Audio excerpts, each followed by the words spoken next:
મિત્રો આપ જોઈ રહ્યા છો વડોદરા 24 હર્સ ન્યૂઝ। હવે જોઈએ અગત્યના સમાચાર। અપહરણ અને સામૂહિક દુષ્કર્મનો આરોપી 9 વર્ષ બાદ પકડાયો। વડોદરા વર્ષ 2016માં સિટી પોલીસ મથકે નોંધાયેલ અપહરણ અને સામૂહિક દુષ્કર્મના ફરિયાદમાં એક આરોપી શાંતિ ઇલુનીનામાં 9 વર્ષ બાદ પકડાયો।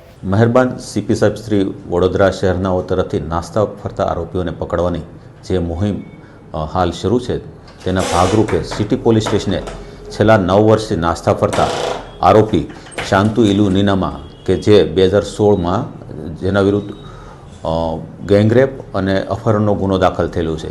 આ 4 આરોપીઓ જે એમાંથી એક પણ પકડાયેલું નથી। આખરે 9 વર્ષ બાદ સીટીપીઆઈને બાતમી રાહે જે હકીકત મળી તો જામવા પોલીસ સ્ટેશને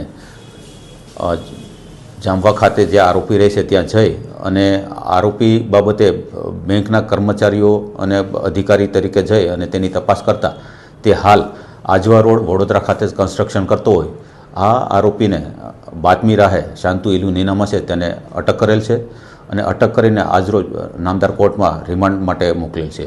અન્ય આરોપીઓ બાબતેની પૂછપરછ કરવામાં આવેલી છે અને આરોપી વિરુદ્ધ પૂરતા પુરાવા લઈ અને અન્ય આરોપીઓને પણ પકડીને નામદાર કોર્ટમાં ચાર્જશીટ કરવામાં આવશે।